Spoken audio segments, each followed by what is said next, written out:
It's an edge case that you should take note of, and quite possibly the worst pun generator since the original Droid. It's the Galaxy Note Edge, and we're talking about it alongside a newly European Cortana, Gorilla Glass 4, and much more.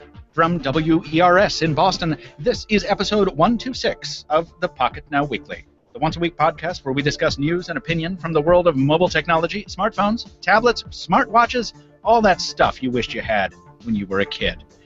From somewhere beneath a snowy Boston city sidewalk, I'm Michael Fisher. I'm joined by a man who's fresh from the cinematic experience of a lifetime. Chief News Editor Stephen Shank, hello. Worst episode of Seventh Heaven ever.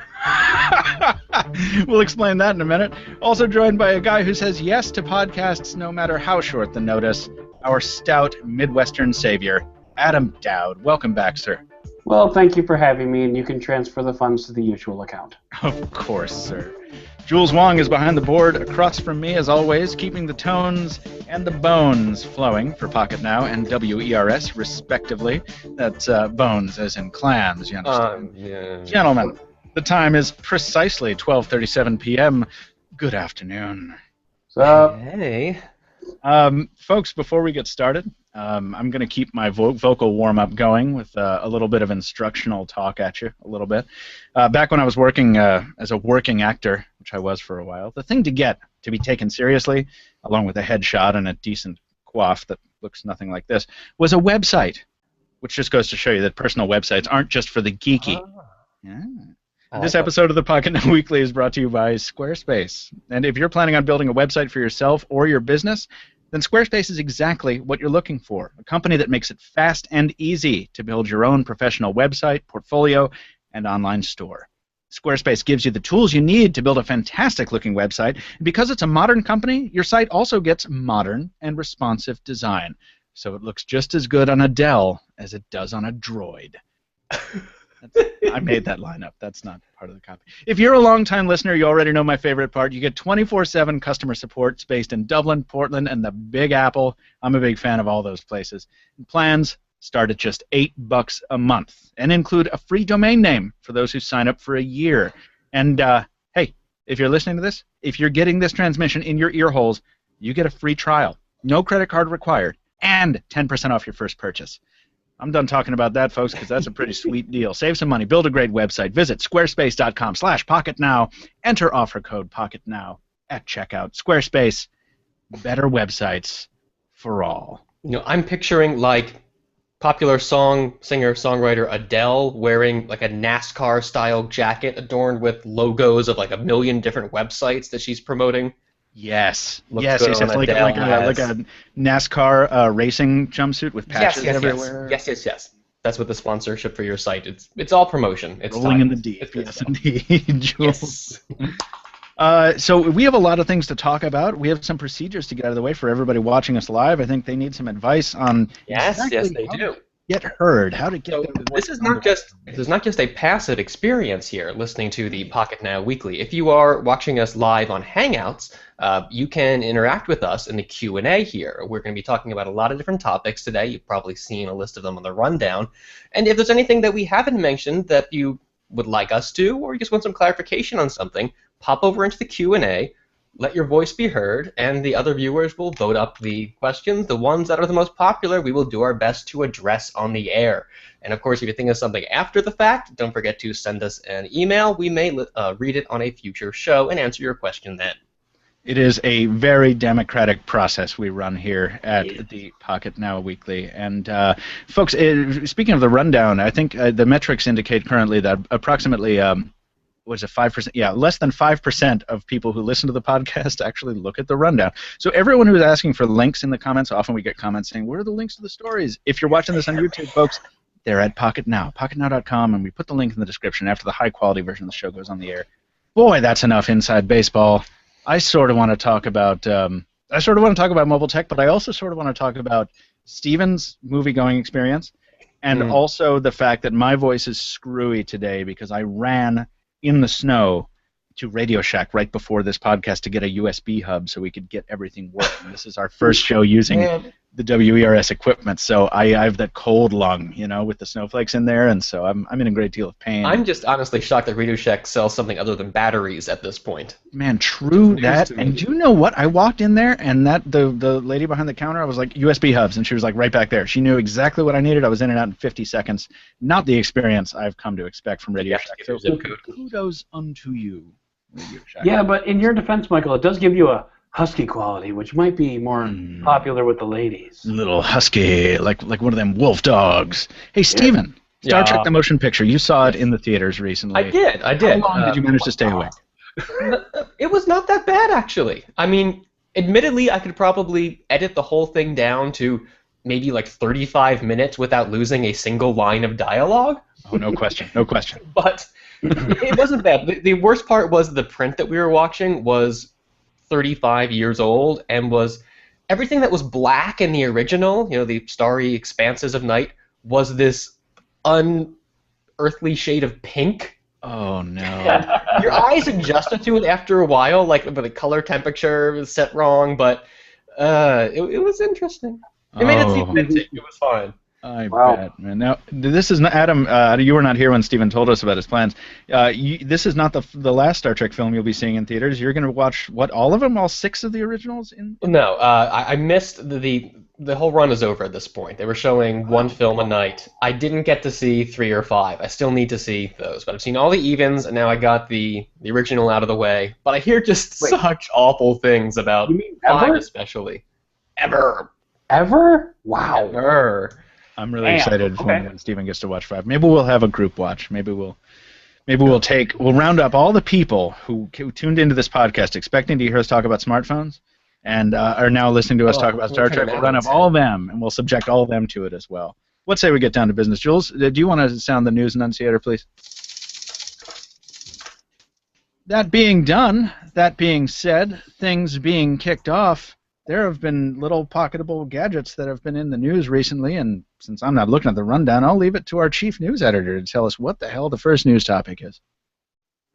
Yes, sir. Starting yesterday, continuing into today, there's a big update headed out to Android Wear devices. This updates the software on the phone or software on the watch to what's essentially Android 5.0, or the Android 5.0 version of Wear. It's the latest software is the point.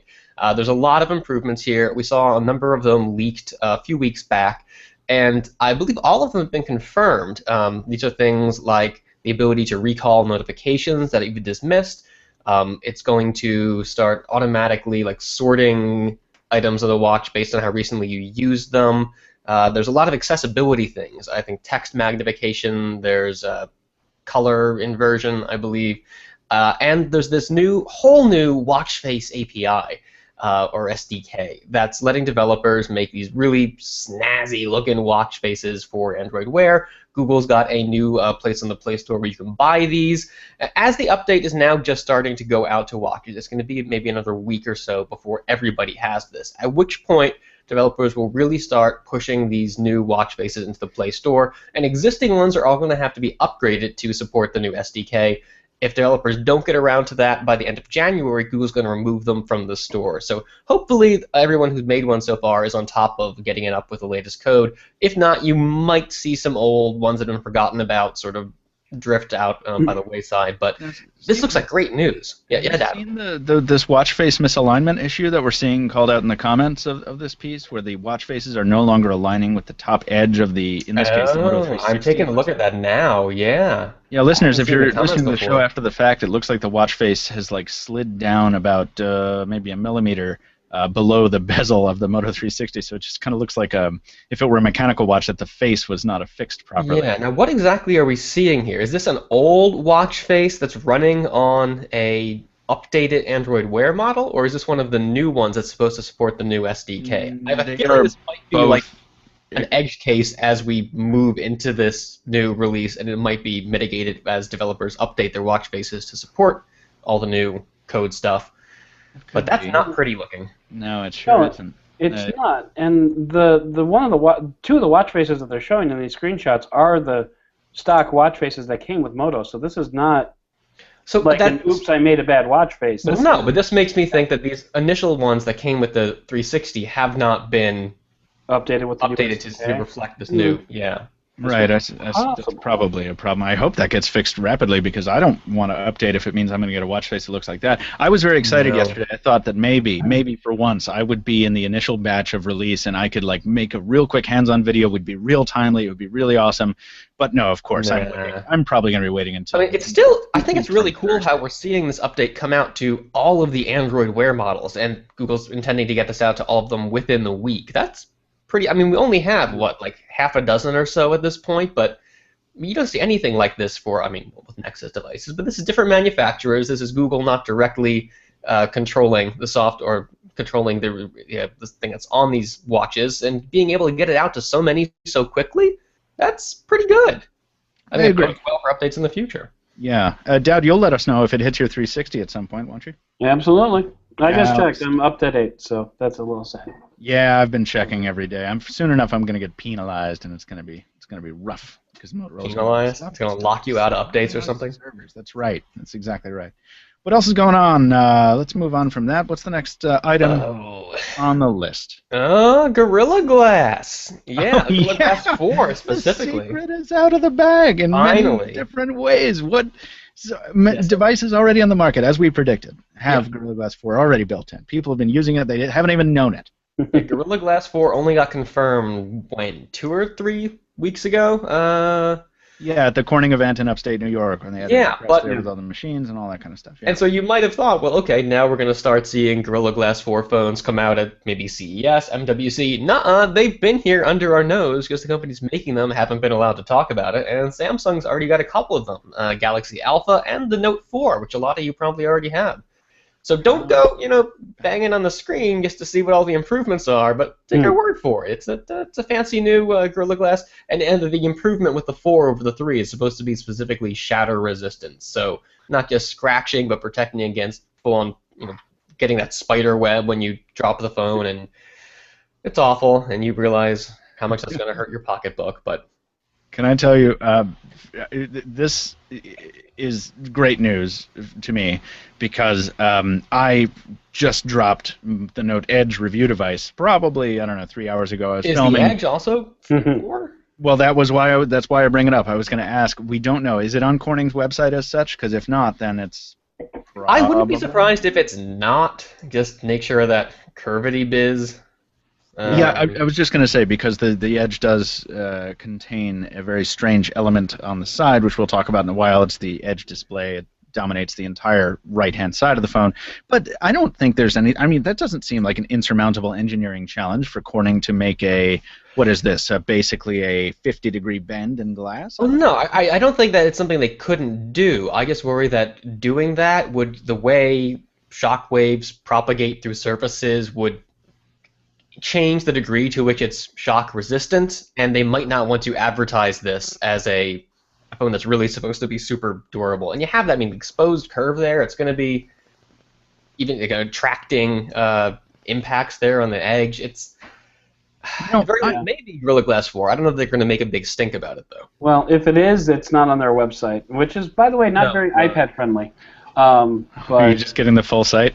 That's OIP. Yeah, so it only shows the Galaxy Alpha and the Galaxy Note 4. It doesn't specifically say the Edge. Can I need to make a point to that's not related to this before we move on. One of the nice things about being at WERS is that they constantly they have a great sense of humor here. To my right, viewers watching the show, there's another studio, and they have brought in what looks to be about 45 really awesome looking pizzas. Everyone there are so many people eating pizza about 4 feet away from me. Man. Well, great. Now I want pizza. Right, and in this room, I don't even have water. Oh. Have you seen the Macaulay Culkin love it. fronted? This is just pizza themed. Server error. Server error. Good. Server error. Whoa, that happened. Hey, yeah, we suddenly you were talking about Macaulay Culkin, and then Google was like, "No, we are shutting that down right now." Are we live? Yes, we are. Yeah, we still have a live button. We still have the same view count. That was the strangest thing. Oh, that was everybody. Okay. Yeah. Okay. Shame on Hangouts, and yet kudos to Hangouts for recovering. No more talking about Macaulay Culkin. No more talking about Macaulay Culkin. No more talking about WERS Pizza. None of that. All right.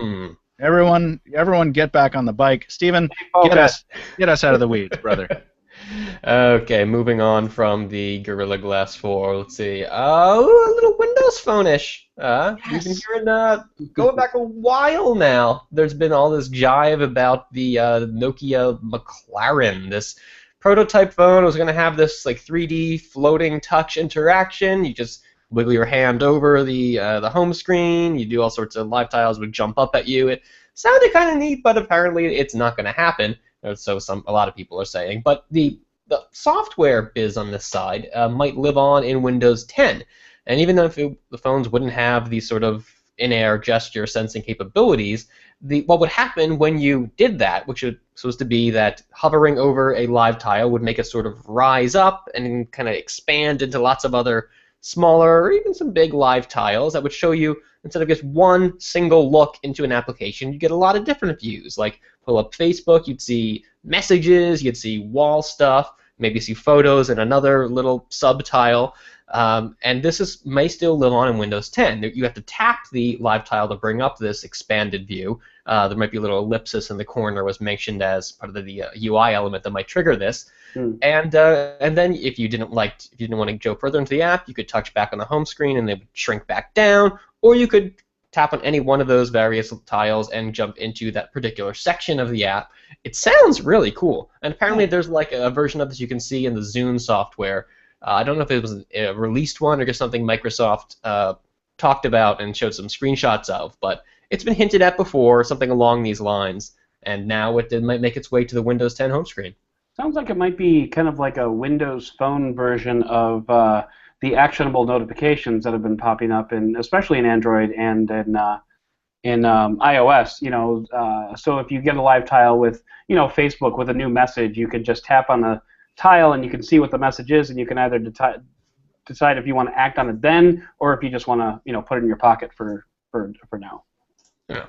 I like how you put it in your piece, Stephen, how this seems to be a really nice compromise between not overcrowding the home screen, the start screen so much that it's just too busy, but also giving live tiles sort of a functionality boost that we've been wanting for a little while, because the last thing that happened to live tiles or to tiles at all was that, we got smaller ones, new quarter-size ones that we could use to fill in gaps.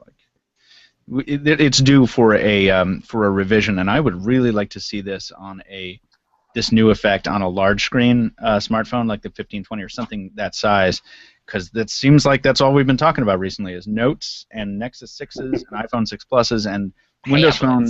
It would be really great if we could see a Windows Phone with expanded live tile support and Snap, so that this functionality that we know Microsoft has already mastered, can make its way to their smartphone platform. Yeah. But we don't know anything about any of that actually happening. Yeah, Windows 10 it's a long way off. We're looking at it for, I know in the desktop, like mid next year. I don't know that we've heard a specific time frame for phone, but I believe the assumption is further off than that still, maybe late 2015, if not early 2016. But don't hold your breath. Let's see. That's what it is. What else do we have here? Sorry, Jules. Cortana touches Sorry, everybody. down. Yeah, we're moving on to Cortana. We're staying in Windows. Stay in the Windows Phone. Giving me a timing note. I apologize for disappearing on you. Michael. Yeah, Cortana. Tiny. Was it Clifton? Who's your podcasting buddy? Adam Dowd on TechBeard. I've got two actually, Clifton M. Thomas and Ryan St. Andrew. So it's probably Clifton if you're talking about. You need a third name to be a part of that, Adam. I know. Yeah, that's exactly. What I've been saying. I need some third syllable or something. I'm working on it. So when I teased this episode of the podcast, and we were putting the headline together, we have European Cortana in the headline. So Clifton Thomas tweeted at me and says, "European Cortana, now with more body hair and shoes without socks." Sounds a lot like the. I wonder if Cortana's going to sound like the introduction to the last TechBeard podcast. You should all go listen to that because if you listen, you know what I'm talking about. Well, what does this actually mean, Stephen? We're not talking about man purses, as Tony likes to call his phone. We have alpha availability of Cortana in quite a few new countries. So right now it was available. I'm not going to get this list complete. The UK, US, of course, Canada. I want to say China has its own. I want to say India maybe, but the big news reference is France too. Right, this is the new one. Is availability in France, Germany, Italy, and Spain. Okay. So users who are part of the Windows Phone developer preview program can start using Cortana in these nations now. Anyone can sign up for this. You don't have to be making your own apps to be a quote-unquote developer. This is the same program where you get early access to the Windows Phone system software releases. So if you're in one of those countries and you want to try this out, you can go ahead and sign up. But be aware, it's not quite fully featured yet. Cortana, it'll respond to your voice, it'll talk back, but some of the features, the more fleshed out ones, aren't yet available. Stuff like, they mentioned flight tracking among them. Ability for it to answer just trivia questions. You ask it, how tall is Tom Cruise? It might not know. It might direct you to a website that has that information, but it might not be able to just tell you. But that will all be coming, and Microsoft is always looking to gather more voice data from users interacting with Cortana to improve the service. So it might be a little bumpy at first with these new languages, but give it time, it will get better. We're just happy to see it there at all. Especially Microsoft France has been teasing this for a couple months now, so it's nice to finally see this land, even in alpha. Even in alpha. The question that I had, Stephen, was, is it going to be Cortana's voice? Is it going to be Jen Taylor? Because we heard in other countries that we were going to be hearing a different Cortana voice, maybe even a male voice in some countries, as is common in, I think, the UK for some of the GPS stuff. When I'm over there, I usually hear assistants with male voices for some reason. But I have not heard any recordings or seen video of this yet. So. All right. Well, we have a large UK listenership, so please do write in. I almost bought my first Windows Phone handset this past weekend. You've got to be kidding me! You almost bought a Windows Phone? Congratulations on almost buying it. Sale on something. One of the cheap ones was like $35. So it was the 520, the super sale on the. Yeah, I should maybe get this just to have some reference material here. Sure. And I was lazing around. I was at the Star Trek thing on Friday, and then I went trampolining in Philadelphia on Saturday, and when Sunday came around, I know. Why did you not lead with a trampolining story? You threw your back. Something. I don't know. It's not good. Could have been the most interesting podcast ever. I could have bought a Windows Phone, but I was trampolining. I know, but I finally got around Sunday afternoon to looking for this thing. It was up to like $70. I'm the hell with that. Steven, I'm a little curious Windows Phone. I'm not $70 curious. Stephen, I don't know if you know this, but we have, one or two Windows phones in the. Yeah, I know. Just ask me, brother. That's all you got to do. Seriously. Speaking of phones of smaller platforms, the next news item has to do with BlackPhone, and I'll go ahead and take this one. This is an interesting one because we reviewed this a while back, and we said, both Joe and I, who really helped a lot with the review, said you really wanted to like this thing. It sounded absolutely because it fulfills a very, very important function. You know what I mean? I mean, especially in a day and age where you have government surveillance, kind of no matter what country what country you're hailing from, you are either being spied on by your own nation or ours. It's a little weird, it's a little scary, and some people, irrespective of that, just need more secure communication. So BlackPhone was a cool idea. I reviewed it, found it to be not the best phone, but a really great start. And it looks like some of these software improvements to PrivatOS, the interface, are going to improve it. And those include something called Spaces, which lets you create these kind of nested, segregated, compartmentalized parts of the phone. Yeah, similar. It sounds a lot similar to BlackBerry's division of work and play.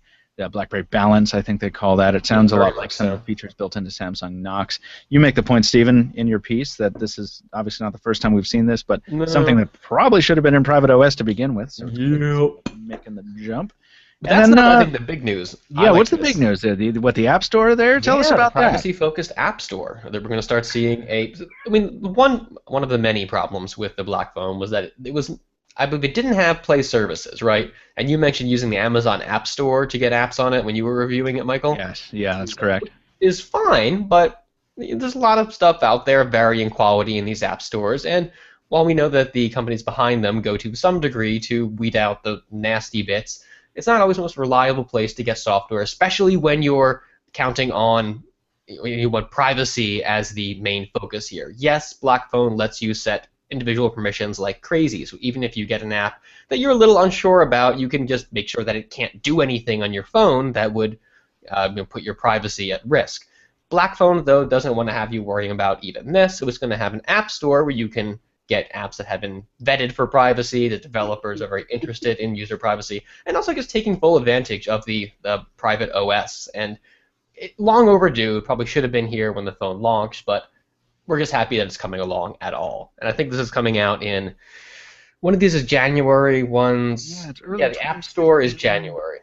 It's just PrivatOS 1.1 is the one that's coming out in early 2015. No set date yet. Yeah. But BlackPhone's actually been pretty good at keeping us informed. Actually, they've had a new sort of PR push, and it's been really nice because it's nice to know what is going on without having to go chase somebody down for it. So kudos to them keeping things going. Higher power, faster wireless charging. Why are we lucky, Dad? Oh, just because I've already ranted about privacy. I got it out of my system last week, so I just wonder the value about a phone like this. But if people want to have their spaces and app stores that don't let you do anything, then that's totally cool. Well, wait, I mean, do you worry? Do you wonder about the value of a phone like this in terms of its concept or its execution? Because those are totally different things. In terms of its concept, I think there are very valid reasons why someone needs security, specifically like corporate security. I'm not about to hand out my username and password to my Gmail account here at my day job, or even at Pocketnow, because we do get confidential information. But just in general, I think people, the problem with privacy is that I don't think people really get what privacy means, and I don't think people really get what privacy is and is not necessary. I think people just assume that everybody's interested in everything that they have to do, and it's just not the case. Well, it's an issue of necessity versus just wanting it. I mean, you don't have to have top secret information to have an interest in keeping it private. Right. Yeah. I mean, absolutely. Somebody was making that point in an unrelated discussion recently, where it's like, can you imagine if some of, just pick any of your email correspondence. I mean, even if it's innocuous to you, the tone, I know for me, the tone that I use in most of my personal and work email is, it would be offensive to like 80% of the fragile people on this planet. Look at all the Sony pictures leaks of this internal communication going around there. I mean, yes, some of it's really Sony pictures. Okay, now we're talking about corporate security, and that's a different animal. Is it? Well, okay, Michael, I get your tone about the emails that you send out in your personal correspondence, but my question is, who's reading them? Who wants to read them? Doesn't matter. Principal. Who? Wait, give me a list of names. Steven's exactly right. Like, it doesn't matter. I don't feel like it's contingent on me to like name the people who might be interested in unearthing my. I don't want to give them that. There is nobody. Right. It doesn't have to be. All right. Well, you know what? Then I think if I had had this conversation with you two last week, this would have been it would have ended up a much more interesting conversation. There don't need to be robbers in my yard for me to want to have a lock on my door. I just want the lock on my door. Yes, yes. And I think, Adam, if we want to explore this further, you need to give me access to your inbox, and I'm going to randomly select 15 of your emails and read them aloud on this very podcast. And I mean, would you be comfortable with that? Would you be 100% comfortable with that? Not emails from my day job, but from my personal email account, I suppose. I don't really care. I don't think. Look, here's the problem. I think you would lose audience members if you did that, because I am a very, very boring person. So only if you are interesting, Should your privacy be respected? Boring people can be spied on at will. Is that right? I guess, but you know what? Everybody's boring. I'm shady. If there is one thing that I have learned from 7 years of geocaching, it's that nobody cares what you are doing. Man, I don't know, man. There are people out there I do not want to know about some of my stuff. That's all I'm saying. Cool. I think we're all in the same boat with that. I think we're not, but okay, fine. I mean, all of us besides Adam Dutt, we should have this debate though. I think because it would be a very interesting discussion. Well, stay tuned this weekend. There will be an article that covers a little bit of this. Oh, okay. Is that right? A little bit. This might be our first occasion. If I read that article and I find points to debate about, maybe we'll have you back on and we'll do our very first Defend Yourself segment. All right. Bring it on. Yeah. I didn't mean to derail the podcast here. You did not. That was fascinating. But I want to talk about something that's a little bit more gadgety and a little maybe something we can agree on a little bit more readily, and that is that frickin' wireless charging is a slow solution. It's so long. Your smartphone. I remember getting the Nexus 6 and using the turbocharger and being like, oh yeah, this is very speedy. And then I got a Qi wireless charger to try with it, and I was like, this is beautiful and gorgeous. And then I put it on the charger, and the following Thursday, it was at 30% from 25, and I was like, oh, man, this is very slow. Oh, all Qi chargers are very slow because wireless charging. But, Stephen, there's a light at the end of the tunnel. There's a sun on the horizon. What is going to happen? Yeah, chipmaker Freescale has this new solution coming up that's going to be able to charge wirelessly at much higher powers than we've been seeing so far with either Qi or PMA. Instead of the 5-watt max output that Qi supports, this Freescale chip can do 15 watts, 3 times as much power. Now, sure, efficiencies mean that you're not going to get all of that moving to the phone, but that's still a huge improvement. And while you will need these compatible chips on both ends, on the charger and the device, in order for something to take advantage of this, it's backwards compatible with existing stuff. So if you have your super fast charging phone and fast charging dock at home, yeah, you can charge your phone wirelessly really quickly there. But if you go out and you hacked your car to have a Qi charger in the center console there, and it doesn't support this new high-speed chip, it'll still charge at the old regular 5-watt output. 5 watt. Yeah. So it's good news. It's not going to, this isn't the dream where you have the charger somewhere on your desk and you're anywhere within 20 feet and your phone will charge in 5 minutes. It's an incremental step over what we have now, but especially with these turbochargers, like you said, Michael, these turbochargers being so popular now on Motorola phones especially, I'm sure we're going to see more manufacturers make a stink in the coming year out of how quickly their phones charge. This really needed to happen for wireless charging to stay relevant. I completely agree, and I only wish it would be faster. Now, you touched on this a little bit, but we don't know what these chip deployments are going to be like. We don't know how, because we just heard about the Broadcom chip not long ago with the combined the cross-platform one and PMA. Yeah, but we don't even know if that's been adopted yet, and that was several months ago. I mean, we have to wait for these chips to be built into things. I mean, yeah, they have to be integrated into the device, and are we going to need? I didn't get this from the piece. Are we actually going to need different chargers too, I would guess, right? Or is it just the No, you need the Freescale components on both sides of this. Right, in order to get the faster speed, but these will, as you say, these are reverse compatible, so you can put these on a regular Qi charger. The thing is, people aren't buying wireless chargers now. I know, I was just talking about I really wish I had one. They gotta put them in the box. That's absolutely not arguing that point. Man.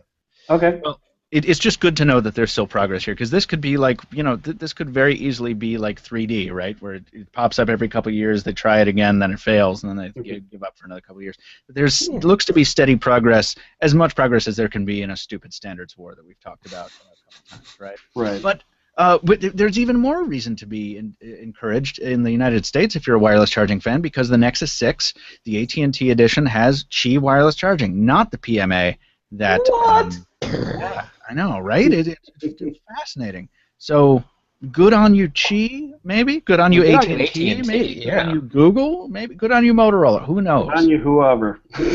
Good on you, whoever. Let's keep it rolling. At the same time, I feel a little guilty. Kind of kind of dumping on PMA all the time? Because from what I understand, there is some technological superiority in it. Yeah, and Beta was better than VHS, but Beta knew when to admit that it lost.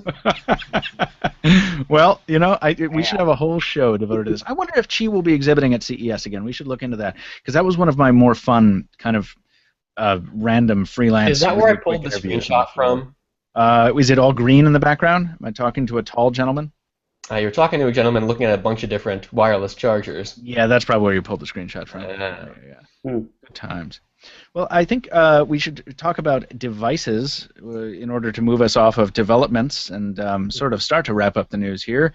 We have apparently I'm still not supposed to settle. Apparently there's still flagship killing to be done. Now I don't have to enter my national lottery for a chance to win this thing, right? Yeah. OnePlus is finally, it's kind of like a regular phone you can just buy now. Really? Yeah, I mean, there's been progress over the past several weeks. First, OnePlus started offering this pre-order system where instead of having an invite code, every once in a while, and this was awful, there was only an hour you could get your pre-order in, but you could submit this pre-order when the phone was available. Then OnePlus would ship it out to you. If you changed your mind, you could cancel it, and it was progress. It was still weird, but then we had a Black Friday availability improved. That was okay. That's a limited time thing, but now it's back, and it's kind of open-ended. So what they're doing is you can just go to OnePlus's website and order the One. Not pre-order it, order it, and it'll be here by Christmas. So just a couple weeks. You won't be waiting around for this guy forever. Now, because of that, be here by Christmas, obviously there's some end to this offer. They can't, be selling these on December 23rd and you'll be getting them in time for Christmas. We don't know when it's going to close, but for the moment and for the past, what did this news come out, a couple days ago? No, yesterday. Well, but for the immediate future, you can go and order a OnePlus One and they'll send it to you. No waiting at all. This is great. I wish it stayed this way forever. It's not going to, but... Does anyone know what my follow-up question is going to be? What changed? No, but that's a really good question, Dad. Yeah. You ask it after mine. My question is this still worth buying right now? I don't know. I mean, if I were buying another phone, I'd probably get this one just because the Nexus 6 is too big. And actually, the One's a little big. I'm not sure about this 5.5-inch biz. That's why I'm looking forward to the OnePlus 2 and those rumors it might be a little more petite. But it's big, but it's tall, so it's not as wide as the Nexus 6 or other ones, so it's actually much easier to handle, I think. Good storage options. Yeah. Great finish on the sandstone. I'll answer my own question. I think it certainly is still worth buying, especially at this price point. I mean, remind me, please, is it Snapdragon 800 or 801? You know what? I don't even care. It doesn't even matter because the differences between those are what? There's some image signal processing improvements and is the GPU, has it gone from a 320 to 330 or no? There's 330 on both. It's an AC. Yeah, so it doesn't matter. They're both excellent processors still. Sorry, Adam, go ahead. No, it just doesn't change the fact that what changed. Why can we all of a sudden buy these phones? Is it just? So one of two things had to happen. Either A, they had to drastically ramp up construction so that they can get these units out the door by Christmas, or two, and even more irksome, is they had to hold back some supplies so they could stockpile for this sale. Either way, why couldn't you have ramped up before when people actually wanted the phone? Or why couldn't you have just sold the darn phone when you had it? I don't know that holding back is necessarily true. They may have just been not offering as many pre-order opportunities as they could have, because remember, these weren't until they sell out. This was open for a set period of time. So they could have been selling all those and have a little extra production. But also, I think they've been pushing towards this for a while now. Just the fact that they had the pre-orders and they've been shipping a few weeks after. I mean, they've been doing it, I guess, once a month was the initial gap between the pre-order windows. So they've been moving towards increased production. And there was this soundbite that one of the execs dropped a little while back. I forget the number. They were either pushing for 1 million or it might have been just I think it was 500,000 phones by the end of the year. Maybe it was 1 million. I don't know. But whatever it was, they had this kind of pie-in-the-sky goal, and just aiming for that might have driven them to take steps to increase production, get some more time on the assembly line or whatever it took. But right. Well, whatever the case is, they're available now. Yeah. If you want one, go get one. Good for you. Yeah. I don't want to. I was actually. I think this is going to be the show, Adam, where you and I take opposite positions and we have some amok time fights with Vulcan weapons, because I don't think that I want to pile on OnePlus about this. I think they obviously no one sets out to say like, all right, listen, we have the capacity to build enough phones, but we're not going to build enough phones. We're just going to dick around with people. Like, nobody sets out to do that. I think OnePlus is dealing with obviously some very limited. De Beers starts releasing phones. Yeah, right. Yeah, they've just got underground mines full of finished smartphones. Mm-hmm. They're holding to manipulate. It's possible that maybe they were using the revenue coming in from the first batch to build off of that and build more phones, and so maybe they were recycling the revenue that way, and now it's built up to a point where they can meet the orders. That's very possible. I just find it curious timing. That's all. I don't know. I think they're doing the best they can, like always, and we haven't had a PR flub from them in a while, and so it's just good to see it. It's been untold weeks. Improvement is the theme of the show. Everything is improving. Yes, everything is getting better. Everything is getting better every day, and maybe the next thing to get better, maybe depending on your feelings on the Edge situation, will be the Galaxy S6, a phone we know nothing about, but we're already speculating that maybe we're going to get a Galaxy S6 Edge. Or maybe not. Or maybe not. What's the story? Tell me exactly how much credence I should put in this bunk or good stuff. I don't know, man. So let me just back up a bit here and tell you how we got to where we are. Please. A few weeks back, there was this rumor going around that the Galaxy S6 might be available as a curved screen Note Edge style handset. And it wasn't clear if we were talking about... Cause one of the main themes to the rumors surrounding the GS6 has been a whole new look for the phone. Samsung's going to go back to the drawing board to rethink how it wants its flagship to look. And although it's kind of crazy, it's not so crazy that it seems impossible idea that maybe this Note Edge design could become the face of the Samsung Galaxy S lineup going forward. But then there was another rumor that kind of tempered that with the, I think, a little more realistic sounding suggestion that, well, okay, maybe there would be an S6 Edge, but that would be in addition to a regular old, well, different in some other way, because this idea of revamping the design is still out there, but still a flat-screened Galaxy S6.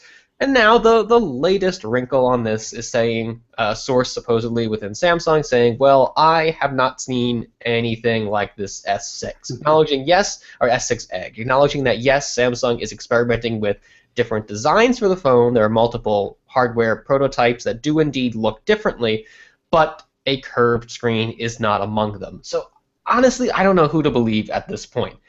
It's conceivable, I think, that Samsung may be working on the Edge separately from its flat-screened S6, totally. And so maybe that's what the source is talking about. Yeah, I don't know. I don't really know. This seems so familiar, Stephen. This seems like exactly what happened with the Note 4. We heard rumors of the Note 4, and then we heard rumors that the Note 4 would have this crazy bent screen. Yeah. And then we heard rumors that was BS. No, we shouldn't expect that. And then we heard, oh, there's going to be two of them, and then suddenly the next day it was like, oh, yeah, there's two of them. And I like how even now that the Note 4 and the Note Edge are official, and we know exactly, what those rumors were and what we actually got in the end, that still doesn't seem to have armed us any better to deal with these Galaxy S6 rumors. We're in exactly the same boat. I think the concept of a Note or a Galaxy 6 Edge is interesting, but I mean, I guess, Michael, can we talk about who's going to do the review rebuttal for the Note Edge? Yeah. Oh, absolutely. Yeah. This is brand new news. Adam Dowd claims that honor. Yes. So going along with my crazy phone obsession, which has been going on for the last couple of months now, I'm going to take a look at the Galaxy Edge, and I'm going to look at it in kind of a crazy phone type of way. And what I mean by that is, it's okay to have a weird phone, but is the weird worth it? So what I want to look at is, and I want to see how much utility the Edge actually does offer. Because I watched the Michael's comparison video of the Note 4 versus the Note Edge, and everybody else should watch it too because it's awesome. Thank you. And so I'm really curious as to see whether or not this is actually going to solve some problems, and that's why I really wanted to get my hands on this thing. I'm curious. I wonder what's going to happen with my right thumb as I'm holding it, and I'm sure we'll probably discuss that in Devices in Hand. Yeah.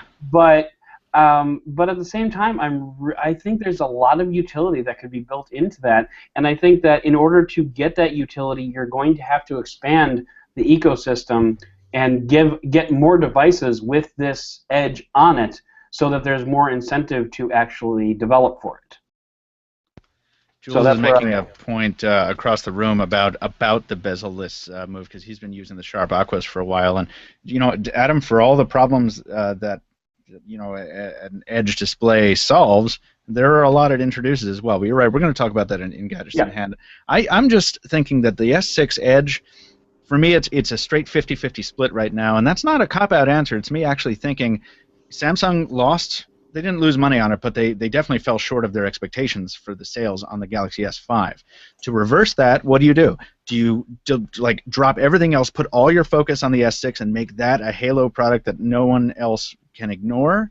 Or do you explode that into two devices, one of which is very eye-grabbing, and use that attention and divert some of that attention to the flagship, some on the overpriced flagship maybe, and do it that way? I think both strategies are completely valid, and I would not be surprised to see either from Samsung at this point. I think a Note 6 Edge makes a lot of sense for a lot of different reasons.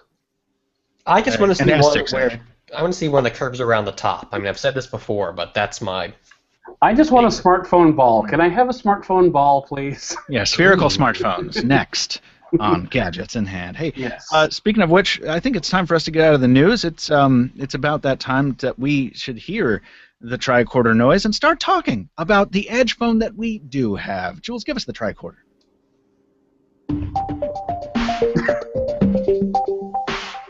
That didn't sound like a tricorder. It wasn't actually a tricorder. I don't.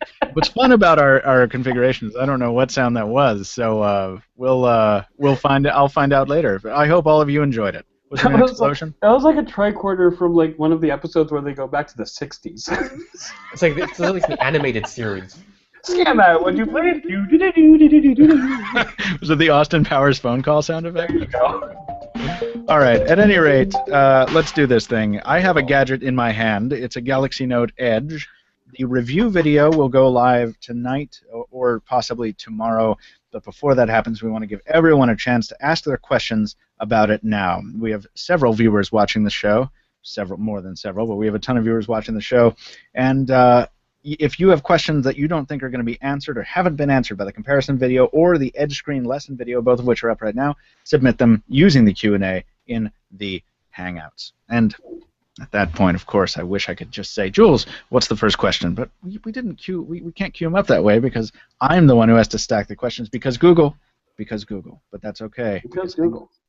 Actually, the most popular question in the Q&A right now is, did I spot a non-Trek video being played in the Edge review? How could something like this happen? And will heads roll? Thank you, Dante Soloblood. Yeah, Dante Soloblood. That's how I pronounce it. Yeah. Dante, I don't know what you mean because I think I was always playing Trek videos in the two existing videos that we have up right now. So he might be referring to, I think you had a Star Trek Enterprise clip going on there, which I really don't count as part of the whole. So can I explain why that is? Enterprise is the only Star Trek series that was shot in HD, so it's the only one that uses the full screen on modern phones. So, because I used to put up next-gen clips, and then very smart people like Stefan Constantinescu would be like, hey, man, when you're doing video tests, can you use an HD video so I can actually see? This is why I have like a couple seasons of Deep Space Nine on my Nexus 9, because that's perfect for 4:3. Oh, see, there you go. Exactly right. And also because DS9 is the best Star Trek show that was ever made. But people anyway, me talking about stuff like that. So let's talk more Edge. I'm checking the Q&A, guys, while I do, if you would please help me by submitting your own questions on the team. And Levi Majors is going to kick us off. The Note Edge, how awkward for right-handers? So, Levi, this is a really good question. Isn't it supposed to be for right-handers? It is for right-handers, or it's for left-handers because you can, in fact, invert it. But the deal is when you pick it up from a desktop, your thumb or your fingers, or depending on which direction you pick it up, grazes the display, the edge display that you're seeing on the screen right now. And if the phone is active, it will hit one of the icons on your favorites bar. If there's a ticker, it'll open the app that's associated with that ticker. If the phone is off, it's fine. It'll be fine. But it's a little awkward. It takes some getting used to. So do you have to handle it gingerly, or is it good at rejecting inadvertent input along that edge? It's not. It's good. It's not good at rejecting inadvertent input, and honestly, it's not always great at accepting advertent input. So how often have you found yourself shouting, "God damn it, Edge"? I'm a smartphone, not a flexi straw. Yeah, not that much. It's not frustrating. It's once you get used to it. In the first couple days, every time you pick it up, you're going to kind of trigger something. It's going to be weird. And honestly, when you're holding it, even after you get used to the display, the way the display is situated, your thumb is always on the sort of back edge of the edge display. So it's on the corner, and there's much less surface area for your thumb to find purchase on. So it always feels a little bit tenuous. It always feels like if you're a person that's going to drop phones a lot, then you're going to drop this phone a lot more often than you drop most phones. Have you found that your muscle memory has taught you how to pick up an edge and has adversely affected your ability to pick up other phones because you're always holding them by the back edge now? No. Whenever I reach another phone now, it's a bit of a sigh of relief because a regular phone sitting on the table has two symmetrical sides that are usually actually lifted up from the table a little bit with this new trend toward making phones sort of bow, giving them a meaty center and thin edges. So, regular phones are like way easy to pick up now. Is this picking nits? Totally. This is crazy picking nits, and you do get a lot of cool stuff in exchange for that awkwardness. But yes, it's a little bit more awkward.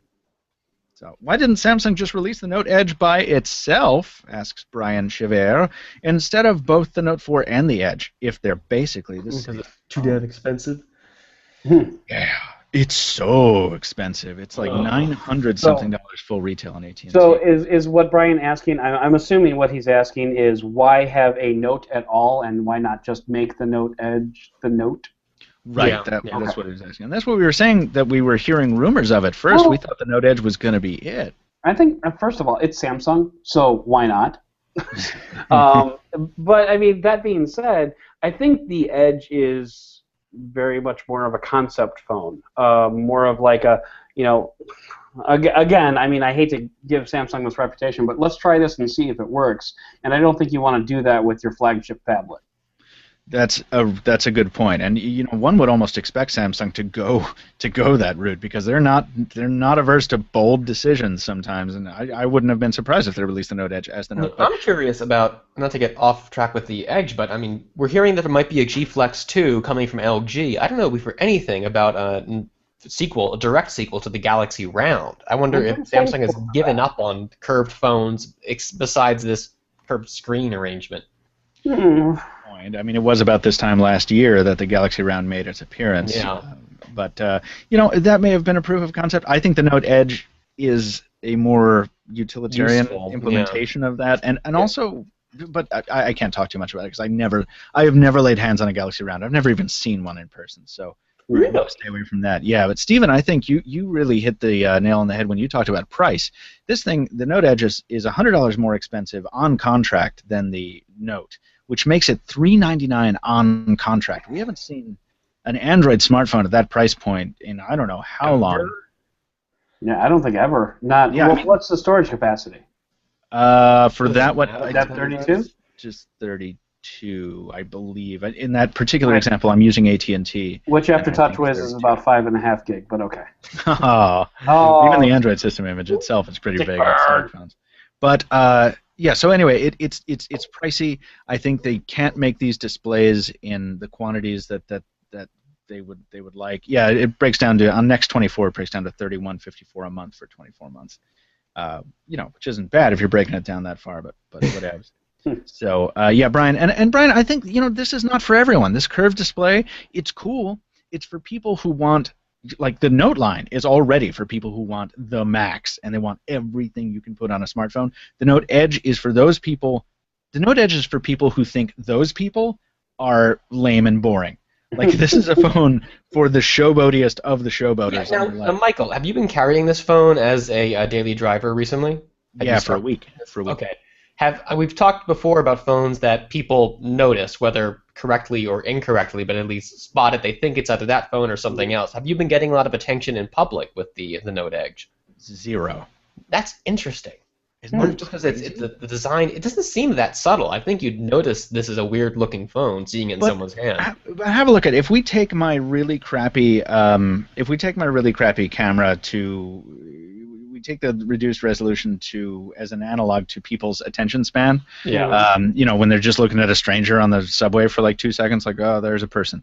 I think that's a pretty good viewport or like portal to look at this thing through, because here's the Edge screen. Yes, it's kind of cool if you're looking at it, but if you're just looking at some random dude, like, yeah, I'm just holding a rectangle. If this were the G Flex, you could see the curve from here. If this were the Galaxy Round and I was holding it like this, you could see it. Really catch my eye. I see those icons. That's one of the first things. It looks like the smartphone talk about those for a little bit. Like a window that has that like rope lighting around it for the holidays.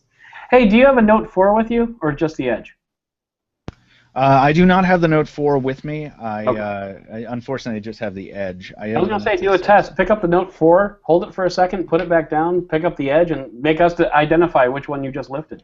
See, one of them's white and one of them's black is the problem. That would be a bit of a giveaway. The Note, I don't see color. Adam, you bring up a good point, though. You're right, Stephen. I'm sorry. Thank you. The Note 4 has that really characteristic double chamfer. And it looks, you have to get up close to it. I'm not saying it's the most obvious thing in the world, but it definitely looks like the more premium alternative. It definitely, this, I don't know, maybe there are people out there who can disagree with me, and that's fine, because there is a sort of, The Verge called it an infinity pool effect, which is very, very true. If you look at the thing edge on from this angle, which is to say from the left side for listeners not watching the live feed, the display seems to drop off into nothingness. And it is pretty cool in that respect. But it's more subtle than some other bombastic smartphones. So no, I haven't gotten any public call-outs during my time with the Note Edge. So, Jules made the point, as I'm selecting the next Q&A, that T-Mobile's selling it for something like $70 less full retail price than AT&T is. So folks, if you're in the United States and you're wondering about jumping carriers, it might be something to look at. What if the Note Edge had curved both the sides instead of just the right edge? Asks Hussein Quadri. I think it would be even harder to hold. I think you're right. Would you guys learn to, like how Michael's been gripping the phone on that lower corner there, would you guys learn to hold it by the lower corner on both sides? I mean, probably. Yeah, it would still be harder to hold, but I think we'd adjust to it. I think the problem is why? You're only ever going Lefties. Well, so okay, fine, fair enough. No, but let me just take that right out of the discussion, Stephen. No, upside down is not. Separate it is but cool. Equal. We decided this isn't okay. It is cool, though. It is cool that you can select rotate 180, turn the phone upside down, and then have the entire buttons are in the wrong. I know the buttons are just drop the damn hardware button. Well, the microphone's in the wrong place too. Everything's in the wrong place when you do that. I know, and I made the same point in the comparison video when someone was like, "Cats marrying dogs." Ugh. But I like that the option is there. I agree it would not be comfortable or aesthetically pleasing to use the phone upside down, but the option is there. If you don't want to adapt, if you're a left-handed person who doesn't want to adapt to the right-handed implementation. What, Stephen? I said earlier I wanted a phone that had an edge that had the curved screen along the top. How about top and bottom? How about all four sides? Let's just have a Galaxy. Taking this to the ridiculous conclusions here. I want a Galaxy Dome. That would be awesome. Galaxy Dome. Yes. All right. This fall on CBS. Anyway, do you think people would pick up the Note Edge, more people would pick up the Note Edge if the price went down? I mean, sure. It's a concept no one has tried. No one wants to try out the phone with a price so high. So, or at least if it were the exact same price as the Note 4, I wonder what impact that would have. Yeah, that might make a difference. I bet you it would sell a ton more. But that's basic, right? I mean, why isn't it? You get another feature for the same price, sure. Yeah. Right. Yeah, I mean, I think that it's a pretty basic question. If the price went down, more would sell. Yes. Yeah. I mean. And I think a lot more people would would buy it. Having the Note Edge in hand, do you think the Do you think the Edge is useful or merely a gimmick? Asks Quadwo Badu, who told us how to pronounce his name in a piece of listener mail, and now I've forgotten. Yes, he did. Kojo? Oh, right. Thank you. Jules informs me it's Kojo. I hope his memory is accurate. Okay. So is it useful or is it merely a gimmick? Both. It's a useful gimmick. Exactly right. It's a useful gimmick. You know, some of the stuff like putting your name on the side of the thing, and like some of the vanity measures for giving yourself a custom banner or a custom image on the lock screen. That's the kind of gimmicky stuff. Some of the tickers are pretty gimmicky. Certainly the one game Samsung has built for the thing. There's a game. They built a game for it? Yeah, it's actually. It's kind of a fun game. It's like you have to build the perfect hamburger for a particular customer, and it's actually really cool. That's outstanding. It's like Tiny Burger or something like that, or it might be Burger Time. I don't know. It's I forgot what it's called. It's in the Anyway. but it's in the video. Micro Burger I don't know. Jules is looking for it, but you know, so that stuff is the more like okay, Samsung, like thanks for the fun thing. I'll use once and then never again. But other stuff like the fact that you can open up a panel on this sucker and fire up the flashlight with 2 taps, or you start a timer with 1.5 taps or something. You know what I mean? Like that's fun. Being able to clear off your entire home screen of icons, put all your folders and shortcuts in the favorites bar, so that you can either have a wide open home screen or widgets. Like I hate wide open home screens. I want mine as cluttered as possible, man. I bet Anton would like this phone. He loves an empty home screen. He loves just nothing on the home screen. I bet you like a zero inbox too. Yeah. Oh man, I got to do that before the week is out too. So yeah, it's Kojo. It's useful and a gimmick, and it's more the former the longer you use it. So the longer you use it, I think the more you get used to it. It took me a solid 3 or 4 days to get used to all these shortcuts on the in the favorites tray or on the side panel. And see what I mean? Like this is difficult to use when you're trying to demo it, but also when you're just trying to hold it and utilize it. I'm not sure what you're doing. Does it interfere at all with like? To move the favorite. It seems like it works okay with when you're in the Android. It's not window, but the regular Android home screen app thing. How does it work with like games or things that are really trying to use the full screen? Is it distracting having this other band there? No, because the graphics at all. The Edge display kind of it's separated not just by a pixel demarcation, but by the curve. So as the screen starts curving away from you, that's when the edge of the real display sort of ends.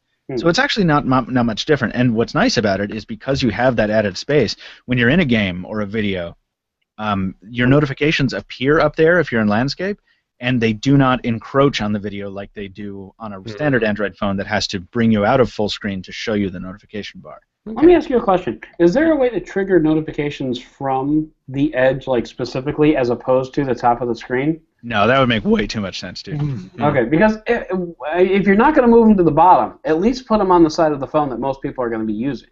So that's just my thought. I mean, the notifications show up on the right-hand side, which is, in itself is kind of annoying because they're rotated 90 degrees if you're holding the phone in portrait. But it's most useful in landscape. Can I tell you, I did have a fun trick for the review video. I just wanted to see how much I could do on one screen at once. So I fired up Netflix and Twitter in side-by-side windows, and then did the sports ticker on top. So nice. So I was keeping track of sports scores while watching Star Trek VI: The Undiscovered Country and checking my Twitter notifications. But you don't like sports. You are absolutely right, but it was the only ticker that I could think of that would make any sense. Like I wasn't going to look at stocks. I don't know. And the Twitter panel is just like trending topics, and I'm like, I don't care. I really don't care what the majority of people are talking about on Twitter. I care about my own little feed. So Kardashian shoes. Exactly right. Yeah. So a mix, Kojo. What else are we looking at here in the old Q&A? Wouldn't it be better if the Edge was on top? Yeah, Jorge Tiago makes the same point as you, Stephen. Now, why is that? Are you just longing for the days of pocket pagers again? Do you want a beeper? Well, so you can peek at it inside your pocket, I would guess. Exactly. Okay, so you want to put it in your coin pocket. if you had a Yeah. I mean, any pocket. I just want to like look down, or even in your jacket or something. Hold it open, get a glance there, just to see. I mean, you don't need to All see you the gotta whole do notification. Put it on top while the you're Note Edge holster, bro. You just gotta holster it up. Oh, Get an edge for the top when it's in your pocket. You put one on the right side for righties, left hand side for lefties. Then the bottom, you have a dome. What about the back? What about the back? No, the back Everything should be black. ink string on the back. Yodaphone 3 is going to have an edge display, and it's going to be curved. Yes. Didn't Samsung have just added the edge features on a flat smartphone and gave the users the option to use it? Levi made What? it. Like made the screen a little wider? Right. I like where you're going with that, Levi, but I don't think it would be. You know what though? It would be more utilitarian. It would probably work better. But I don't think people would necessarily buy it. You know, they did something. You know what I'm reminded of? I think it also was a Samsung. Wasn't there a phone that had like a secondary screen? It was a QWERTY phone, and it had a split keyboard and another screen in the middle. Oh, I know what you're talking about. It wasn't the Continuum. Okay, we weren't talking about that one. Yeah. What was it? It was LG. It wasn't Samsung. Oh. Yeah. I think it's a quick launch for various apps, and it did not succeed. I mean, it was like one of the last crazy phones. That was before phones just gave up and turned all slab all the time. It's not a bad idea to have just like it would basically be like a second window, because if I'm right, when you activate multi-window, don't you get that little slide-in bar thing on the right on the left? Yeah. So what if it was a slide-in bar like that, but it had the functionality of the Edge? You know, it would make it easier for Samsung and stuff like that. Yeah, it would make it easier for Samsung to build these things. It would actually be easier to use for the user, because the curved screen makes your it makes it more difficult to land your thumb where you intend to land your thumb. Mm-hmm. Is the easiest way I can say it. So yeah, but boy, it just wouldn't be as cool. LG double play. This is true. Well, I'm also wondering, is the Edge, is that a second panel underneath? No. It's as far as I can tell, it is the same exact panel. Okay. But the software treats it as a completely independent panel. Okay. Yeah. Gotcha. Yeah. So in other words, from a software standpoint, it would be entirely feasible to have some type of Edge functionality added to the Note later on, if Samsung wanted to. Okay. Totally. Yeah, I would expect. Then there's hope. That. Yeah. Oh boy, let's see what we got here. We got a lot. Thanks, guys, for the all the Q&A. Folks are asking some great questions, and really appreciate it. Mark Washington asked a great question. Have they made any cases for the Galaxy Note Edge yet? There's one announced. It's like when you type in Galaxy Note Edge in Google, it's like one of the most searched search terms ever. But it is not, as far as I know. I mean, we certainly didn't get a case with our AT&T review unit. By the way, which I need to say this because it's true. When you charge $900-something for a smartphone, you better put some friggin' earbuds in the box, people. Oh no! I cannot believe that they removed the earbuds. And they did the same with the Note 4. And the Note 4 is not much less expensive, but this thing's almost $1,000, and you can't give me earbuds? I mean, come on. Well, it's a review unit. Maybe the last guy got them. No, totally not. Totally not. I cross-referenced it because I couldn't believe it. I spent probably a half hour confirming it. While we're talking earbuds, just for a second there, what was that super thin phone that launched the other day? The 4.5 millimeter thick one? Is that the Oppo? Man, I thought about putting that in the rundown. No, it's not the R5, Jules. That's the point. It's a Chinese phone. Yeah. But my point there, 4.5 millimeter thick, it still has a headphone jack. No friggin' way. Well, that's why it's 4.5. Wow. And Oppo was saying they had to take the headphones. Yeah, like, we R5 can't have one. because it's so thin. Fascinating. Call your bluff. Oh. Write your congressman, people. We have injustice. Injustice in the world's thinnest phone. Rabble. But my thinking, if AT&T wants to save a couple bucks, I don't even know if other carriers do this. They probably all do it. They probably all pull the earbuds out of the box. I don't know. I guess the thinking is, if you're going to buy a $925 smartphone, you probably have some nice headphones that you want to use with it. I can get that argument. I don't like it, though. I must tell you. I would have liked some earbuds. But anyway, do you think the Note Edge is a teaser for what Samsung might bring in the future? Yes, absolutely. Hussein Quadri again. Maybe completely flexible displays. Yeah, but I'm not convinced that there's going to be a real use case for those for quite some time. So we will see. Let's see. We've only got a couple left in here. Does the screen help the software on the Note Edge? Is it a contrast from it? Kelvin Alonso, does the screen help the software on the Note Edge? Can you guys interpret this for me? I got nothing. Does the screen...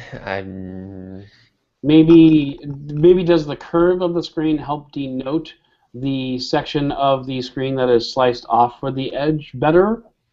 Maybe? Yeah, I don't know. I mean, like, the software, as we were saying, I think we sort of answered it before, the software treats the curved portion of the screen as a totally different display. So the closest analogy I was able to find was that it's like an old clamshell phone. Remember how they had the external displays?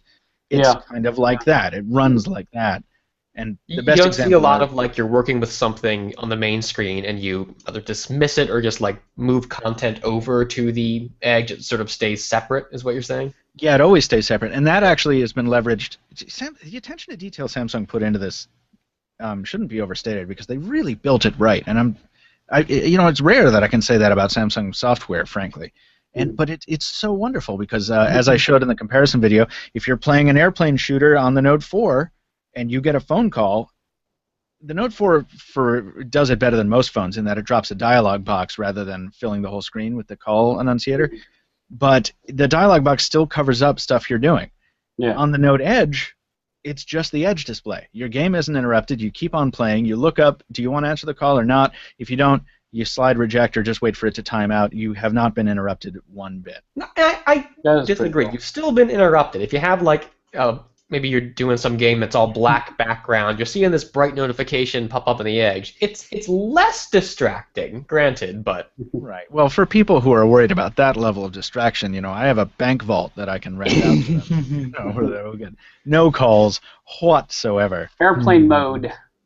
Yeah, exactly. And that's still readily accessible by pressing and holding the power standby button on the Note Edge, which is actually on the top, and that is a little inconvenient. What? Well, it has to be. Say it. Yeah, because it has to be, right. There's no button. No. Can we talk about one other thing on the Note Edge, guys? Can we? Yeah, the camera viewfinder is so pretty. Because they've put all the camera controls above the fold. That's the part that I'm looking forward to the most. It's so pretty, Adam, and you will take more inadvertent photos than you have ever taken in your life. Because if you're shooting with a single hand, you're trying to, like, reshuffle the phone in your hand because your other hand has shopping bags or is holding on to something else, you will hit one of those controls on the top, on the edge, and it will mess you right up. Right up. What do you think, guys? Two or three from more your questions? lips. 2.5 more. 2.5 more. Wow. Let's see. How hard is it to hold the Note Edge on the right? We talked about that. 14. Will we see a Samsung Gear S Edge? Asks Mark Lane. That's a funny question because I'm wearing the Gear S now. For those of you who've been asking if I'm going to... I can kind of see that, actually. I like that better. We don't have the holding by the edge issue anymore. Yeah. But then at the same time, I worry the banging it up on things. I feel it's far more... It's already an exposed, damage-prone edge. If it's on your wrist, all swinging around... I make wild gesticulations. Would not work that way. Not sure if we want to hear about your gesticulations. Come on. It's a family-friendly show. Pocketnow Weekly 126, gesticulations. I think that that's an interesting idea, but I think it would be best implemented in like something more like, not like the Gear S, but more like the Gear Fit, or more like the Microsoft Band, where you have a very thin piece of hardware and you want to maximize your display area on it. So, like, a wraparound edge-like display on a Gear smartwatch would be, I think, pretty cool. But then it wouldn't be an edge; it would just be the display. So, right. I don't think they're going to get that elaborate on the wrist, and I don't see that there'd be much of a use for it. Because the display is already so small. You can thank Jewel for our HTC vibration soundtrack today. It was very soothing. Very soothing indeed. There was one that I was about to answer that had 4 votes. I know you said in the comparison, says Drew Petibus, that the build quality wasn't the same. How different is it, and does it matter? Drew is talking about the difference between the Note 4 and the Note Edge. Very and no. Sorry. Yeah, no, very and to a degree. It depends on if you're buying a phone to feel. If you're buying a phone to feel a solid chunk of metal in your hand that feels like you took it off a crane from the future. It's got a cool feel in your hand, and it's come from the earth, from a mine somewhere, and hasn't. That's outstanding. Then the Note 4 is friggin' terrific. The Note Edge is less terrific.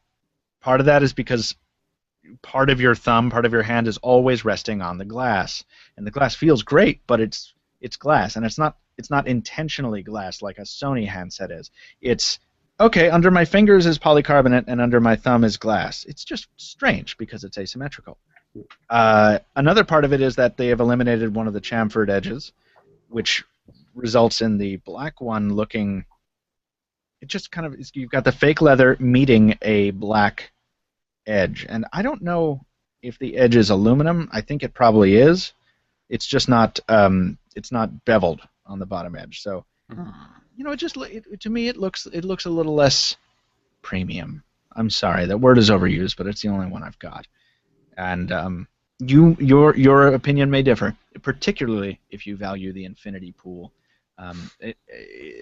And comparing it only to the Note 4 is being unfair to the Note Edge, because the Edge, standing alone by itself, is fine. It looks fine. It doesn't look bad. Yeah, what if this wasn't positioned as a Note model? What if this arrived like the Galaxy Round? What if this were just the Samsung Galaxy Edge? I wonder if we would be talking about this in a slightly different way. Maybe they dropped the stylus. I don't know. I think then, Steve, it's a good question, Stephen. I think we would be less forgiving of it, because part of the reason that the Note line has such cachet is because it can do anything you want it to, basically. I think we're getting back to the S6 Edge. If this was positioned as a phone, not a phablet, or we'd be talking about it differently. We'd have probably different complaints and different comparisons being drawn, but I don't know that our overall impression would be much changed. I don't know. But at least with the Note stuff, we can get the multi-window and you're experimenting, jamming all the information possible on there at once. That makes it fun. Right, exactly. Well, we have some other Q&As to get to at some point that do not concern the Note Edge. I think we've answered as many as we can here. The video review will be up in a few hours' time, depending on when you watch this. Maybe it's already up. Go check for it. And Adam Dowd makes a good point. We have to move on. We are aiming for a 2-hour show today. We're experimenting with different podcast lengths. But Dowd, I know that you are joining us when you did not plan to. So if you have to go at any point, please let us know. I can hang around for F for fail, but listener mail might be a different conversation. So we'll see. Have you been around for an F for fail before? I have not. Even though I have really, really wanted to debate Stephen on a lot of his points, I have not actually been here. So bring it on. Good, because this week is going to be hopefully a bit of an interactive one. I want to get your guys' opinion on this. I probably that sounds good. I'm going to go ahead and lead us into it then. Jules, why don't you sound the annunciator for dial F for fail.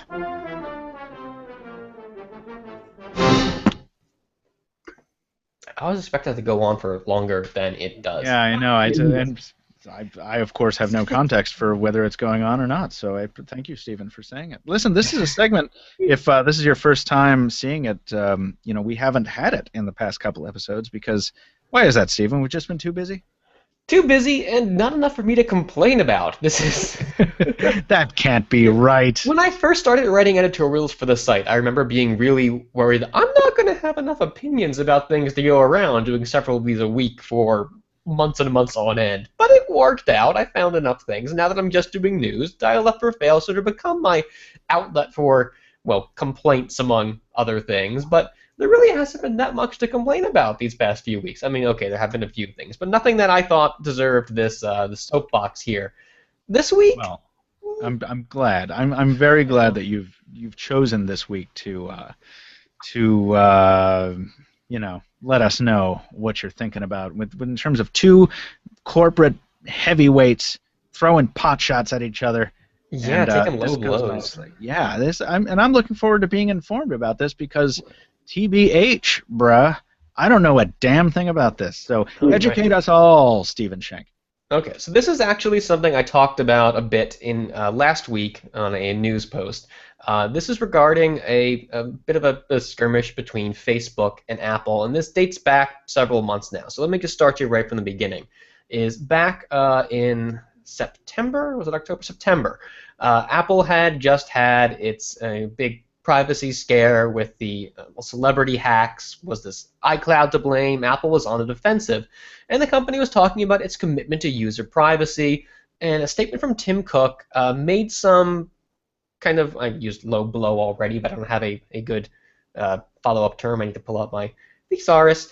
But Tim Cook made this this kind of jab at companies like, it was directed at Google, but Facebook kind of got pulled into this. Companies that give you products for free, but it's information they're gathering about you. That's how they're making money. So essentially, you are the product because they're getting information about your spending habits, about your friends, about things that they can sell to advertisers that they can use to draw you to their products, generate profit. And anytime a company's doing that, protecting your information isn't necessarily its priority because this information is something that it's going to want to give out to other companies to an extent. So Apple was saying, well, we're not like these guys. You pay for our products either when you pay for our hardware and you get free access to these services, or when you pay extra for these premium cloud services directly. Because you're giving us money, you have a stronger relationship. We have a greater interest in keeping your privacy, keeping your concerns in mind because we want you coming back to us. And it's been a few months since then, but Facebook is finally responding to this. And in a recent interview, Mark Zuckerberg called this whole idea the most ridiculous concept he had ever heard of. He argued, the quote here, what you think because you're paying Apple that you're somehow in alignment with them. If you were in alignment with them, they'd make their products a lot cheaper. And this, I don't think was it doesn't directly address some of the things Tim Cook was saying. I think the relationship between the information you're giving to Facebook, the information you're giving to Apple, and how that relates to advertisers is not, it's a little apples and oranges. But he makes a point here. Apple has this reputation where it's a company that its users trust. The iOS of the App Store, it's a little more limited than what you see on Android as far as availability of apps. This is because Apple has your interest in mind. It's protecting you from not just bad software, but bad content. It's more of it feels like a give and take relationship you have with a company. And I can understand how users start feeling like Apple's on our side and that they're our buddy. They're in this with us. But they're not a company that maybe like Facebook, or Facebook's extracting all this information from you. It can feel like a bit of a one-sided relationship. You're working with Apple. It feels nice, and the company has this great reputation, and its users feel really passionately about it. So Zuckerberg's saying, well, if this were true, then the company would, if this were a truly altruistic relationship, then Apple's prices would be much lower. Apple is making profit hand over fist. It could afford to slash iPhone prices by hundreds of dollars, and we see every time a new iPhone comes out and someone does a teardown on it, the bill of materials adds up to what, $100, more than $100, $200, maybe $300. When the phones are selling for $600 on up, and all margin on that sucker, yeah, they're making a lot of money. They could easily lower their margins substantially, still make a ton of money. And this, I guess, Zuckerberg sees as the sort of thing a company would do if it were our buddy, if it were more interested in having us as users than having us as people who it makes money from. He kind of has a point, and he kind of doesn't. And this is where I come to this dial F for fail. I don't know that there's a big fail here so much as an opportunity for us to take a look at our relationship with all the companies involved in the smartphone industry. I don't think that really any of them out there, and this is important to keep in mind, we have our favorites, we have the ones we come back to year after year because we like their products, we like the way they treat us, but in the end, though, they are all in this for their own their own interests. Even companies doing software that's free, they're doing it because maybe they want to improve as developers, because that if you release something for free, even if it's not ad supported at all, you're maybe doing this because I'm not saying that there are developers who do not have just purely altruistic, they want to help people. Yes, they do, but that's something they want to give to the community. They want to be the person who's helping someone with this file management app. There's someone who wants to help people by releasing custom ROMs that we like. They feel good about it, even if they're not making money, even if they're gathering information from you to sell to people. There's always some sort of give and take. Whether it might just be karma that we're giving them, and this is people whom we respect now, and they're building up their reputation in the community. And any time that we start feeling that companies are in this for our interests rather than theirs, our expectations are going to be a little skewed. And one thing that came to mind when thinking about what I wanted to talk here was the Nexus models. I know and I'm sure like a lot of you, were shocked to see the Nexus 6 pricing come in as high as it did. I had my first real smartphone. I've had smartphones before, but I use them just in the office here on Wi-Fi for writing about things. The first smartphone I carried as a daily driver, and I know I'm super late to the game here, and it's just the slightest bit embarrassing, was the Nexus 4 a couple years back. And then I got the Nexus 5 last year. I bought the Nexus 5 with my own money. It was affordable. I was really attracted to the price and was super looking forward to seeing Nexus 6 come in just as cheap. And in my mind, I had sort of painted Google as this company that, with the Nexus phones, it was doing something for the user. It was willing to, or they had convinced the manufacturers to, like I think Zuckerberg wanted Apple to do, to not make a huge profit on these phones, to sell them, if not at cost, then just with a small 10% slice for themselves on top. And when we didn't get that, I first thought I felt a little betrayed that maybe that Google doesn't have the relationship with me that I thought it did. And I don't think that's true at all. It was always in it for itself, either in that it wanted to draw more people to Android, in that it wanted to help defeat some of these, the Android for the longest time has had a reputation for fragmentation. Things are still fragmented, but in drawing attention to these devices that got Android releases straight away, maybe that helped to mitigate some of the concerns. And just making the Nexus, these Nexus phones have been really attractive hardware. By drawing users to them, putting them up on a pedestal, it made Android as a whole look better. So even when the profit wasn't being made on outright sales of the phones, there were direct benefits to all the companies involved by selling them at these rates. And this is what I think we have to remember here, is that whether you're making $300 of profit on a phone, whether you're OnePlus and you're barely making any profit at all, you're still selling phones, you're still selling software, you're selling services for your company's interest, for the interest of your employees. If the users benefit, that helps everyone. Yes, you're not going to get anywhere by screwing people over. But at the end of the day, we're the consumers. Maybe we're the product in the case of companies like Facebook with our ad information and selling it to ad companies. But the companies in the smartphone market, they're not our friends. Yes, we can be friendly with them, but they're doing things because it's in their interest too. And it's something I don't think we talk about enough. We're super fanboys here. We love these companies. We love what they do. At the end of the day, though, they have stockholders to answer to. Even if they're just independent developers, they have their friends to answer to. They want to feel like they're doing something worthwhile with their time. And our interests aren't necessarily going to always align. That doesn't mean that there are enemies. There are friends, but it's important to remember that we're not all in the same boat here. Okay. Yeah, I think if there was one issue that I would take with what you said is your very last statement. Like I don't necessarily think we're enemies. I think we are. No.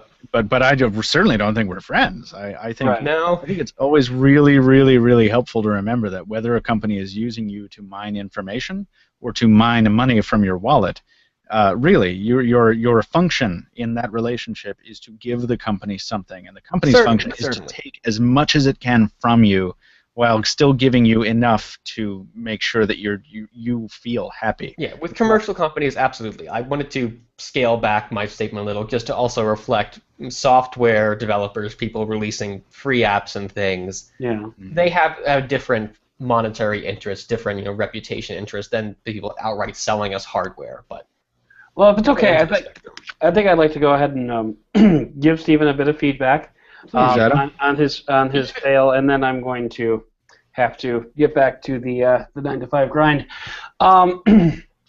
First of all, in regards to Zuckerberg's comment about if Facebook or if Apple was on your side, they reduce their prices. Okay, fine. What about gasoline companies? Gasoline companies make billions of dollars per quarter. Yeah. We're not even talking about years. We're talking about quarters.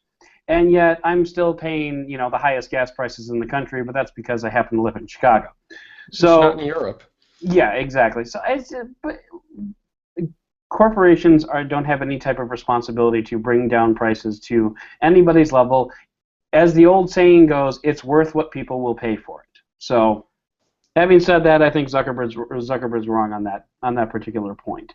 And as far as like Nexus sales are concerned, I never really saw Google as being a consumer on the consumer side company by selling the Nexus prices as cheap as they did. I saw Nexus prices being so low in order to showcase the latest version of Android on the latest hardware, but also to get more butts in the seats so that Google's real revenue stream can kick in, and that's in the data and the personal information that it's getting from it.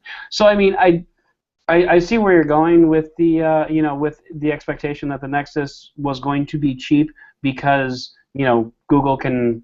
I think it was only cheap because Google could afford to do it. But then I would imagine, first of all, the Nexus 6 probably logistically costs more to make, so it's going to cost more to sell. And also, maybe Google is starting to realize that it is worth what people will pay for, and maybe they think that people will pay this price for it. And that being said, if not, I'm sure we'll see some sales. Yeah, I've had Jules right now looking up teardowns on the Nexus 6 to see if anybody's come up with a bill of materials. And I bet you are. Finding anything. But that's a really good question. Yeah, it's Moto X. It's a really, really good question because it is a mold breaker from the past two generations. It is much more expensive than the last two Nexi, but we also have it manufactured by a company. First of all, manufactured with specs better than any of either of the last two Nexi, and manufactured by a company that was a Google property, now isn't, and I don't know what that does to the dynamics of their financials. But you can't have a company building a phone and taking a loss on it. No one's asking anyone to take a loss. I mean, there's an issue. I mean, I'm talking just a little profit versus a lot of profit. But now the question remains. That's defying I guarantee the Nexus 6 does not cost more than lasting growth. $300 to make. But now the question you have to ask yourselves is, are we willing to pay this premium price for a premium product and still give Google their money on the back end like they've always been getting before with Nexus devices? Yeah. So the Nexus 6 needs to be a bit more premium for that. Adam, you've made some good points and they're well argued. And that's what I have to say. I wish I could stick around for listener mail and for the rest of the Dial Up or Fail debate, but the day job beckons. So, Adam, you are the hero of the day. You do not need to apologize for anything. You joined us on very short notice, and I really appreciate it. Thank you, man. No problem. Hey, Adam, before you go, tell people where they can hear more of you on the internet. Yeah. You can hear more of me on Twitter at Dead Technology, which I'm sure will be reiterated at the end of the show. And if you are interested in a long discussion about privacy, the latest TechBeard podcast was exactly about that. So I would suggest you go to techbeard.com and give it a listen, and if you like it, go ahead and shoot us an email. But I'm going to stop pimping my own stuff now, and I'm just going to say, hey, listeners, who's awesome? You're awesome. Pleasure was ours, that was brother. That was a nice double point. We'll see you later, Adam. Peace out. Take it easy. Take it easy, brother. So, we are about to hop into listener mail. Stephen, good points you made there, and thank you for them. Before we do, though, we have a Q&A that I've been looking at with confusion for most of the show, and now it just hit me what it means. Thomas View asks, will you guys get a Lambo phone test unit? A Lambo phone? What are you talking about? Lando? Like, did you mean Lando Calrissian? Yeah. Oh, you didn't hear about this? Nah, I heard about the Lamborghini phone. I didn't know Lambo was slang for Lamborghini. I don't own a car. I don't know these things. I should know these things. My girlfriend sells cars. I should know these things. My comment on that is Jalopnik ran a great story. I don't know if it's a great story, but it's got a great headline. The headline is this: "Hey, rich idiots, come buy your stupid $6,000 Lambo phone." Yeah, that's basically how I feel. I have no interest in that piece, so no, Thomas, we're not going to get a Lambo phone test unit.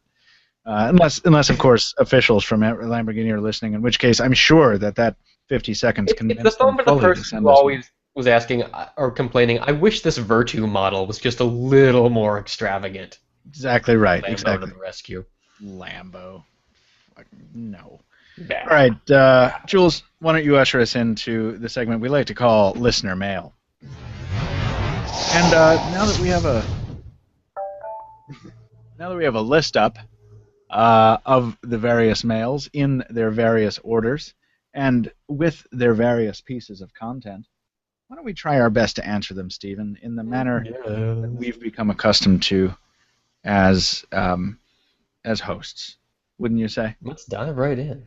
Man, if there is ever someone you need to just fill space with words that mean nothing, I am always available as I wait for my various podcast accessories to catch up with me. Here we go, listener mail one from hey, Jules. None of these names match. That's an interesting list you've built, Jules. Yeah. It's totally wrong. I'm flopping windows back and forth here, wondering what the hell is going on. Well, while Jules figures that out, I will tell you that we're starting out with a piece of listener mail from Capellan. Hi, guys. Really love your podcast, and it's great that I can be involved through this question. Some info for my question. Thanks, Capellan. Previous phone, the original HTC Desire. Current phone, Galaxy S3 LTE. Back when phones were evolving at high speed, the upgrade was necessary. 512 megs of RAM couldn't do much by 2013. However, now, I feel the specs in phones have somewhat plateaued, and more focus is put into design. My S3 can handle most tasks, including intensive games, and only stutters occasionally. I buy phones off contract in Singapore, and is it worth upgrading every 2 years like I used to? What can I look forward to if I'm buying a new phone now? What are the benefits? Really sorry for the long email. I'm terrible at phrasing my thoughts shortly. No, you're not. TLDR, spec wars are over. Do we need to upgrade as often as we used to? Thanks, Capellan. Good question. Something we're seeing a lot of, certainly. The plateauing, the de-stratification of the smartphone space, the homogenization of form factor and specs. I should point out, specs are we're jumping to 64-bit. We've got a 3 gig RAM phone. So we're about to get a 4 gigs RAM phone. Go ahead.